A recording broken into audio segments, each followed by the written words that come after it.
નમસ્કાર HX24 news ગુજરાતીમાં આપનું હાર્દિક સ્વાગત છે। દરરોજના બ્રેકિંગ સમાચાર જોવા માટે અમારી ચેનલ લાઇક, કમેન્ટ, શેર અને સબસ્ક્રાઇબ કરો। ચાલો જોઈએ આજના તાજા બ્રેકિંગ સમાચાર। સુરત શહેરના ડિંડોલી વિસ્તારની ઘટના। મહાનગરપાલિકાની ગંભીર બેદરકારી સામે આવી ન્યૂ ડિંડોલી તરફ જવાના રોડ પર 100 મીટર આખો રોડ બેસી ગયા। પાલિકાના પ્રિમોન્સૂનની કામગીરી પર સવાલો ઊભા થયા। હજુ તો થોડા દિવસે પહેલા બનેલો નવો રોડ જમીનમાં ધસી પડ્યો। વહેલી સવારે એક ડમ્પર એ જ રોડ સાથે જમીનમાં ધસી પડ્યું। હાલ જેસીબી દ્વારા ધમ્પરમાંથી સામાન કાઢી તેને હટાવવાનો પ્રયાસ કરવામાં આવી રહ્યો છે, પરંતુ સવાલ એ ઊભા થાય છે કે હજુ થોડા દિવસો પહેલા જ બનેલો આ રોડ વરસાદ પહેલા જ ધસી પડ્યો। SX24 ન્યૂઝ ગુજરાતી સાથે સબ એડિટર અશ્વિન ચાવડા સાથે જય બગિયા, સુરત। મારું નામ દિનેશ પટેલ।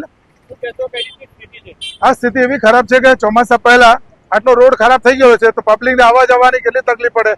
લોકો પબ્લિકના વેરાથી આ કામ કરેલા છે। મ્યુનિસિપાલિટીએ પબ્લિક વેરો ભરે છે, આવવા જવાનો રસ્તાનો ટેક્સ પણ ભરે છે, વ્હીકલોના પણ ટેક્સ ભરાય છે, પબ્લિકના મકાનોના વેરા ભરાય છે।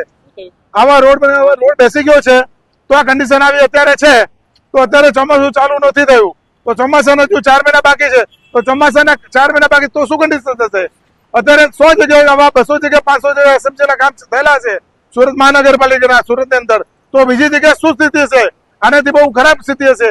તો એના માટે ભ્રષ્ટાચારને રોકવા માટે સખ્તમાં સખ્ત કાર્યવાહી કરવી જોઈએ અને ચેકિંગ કરવું જોઈએ। સ્થળ ઉપર ચેકિંગ કરવું જોઈએ, પાણી મૂકવું નહીં મૂકવું, જે સ્થળ ઉપર હાજર હતા, જે લોકો કામ કર્યા એમને ઉપર કેસ થવા જોઈએ, એમની પર સખ્ત કાર્યવાહી થવી જોઈએ।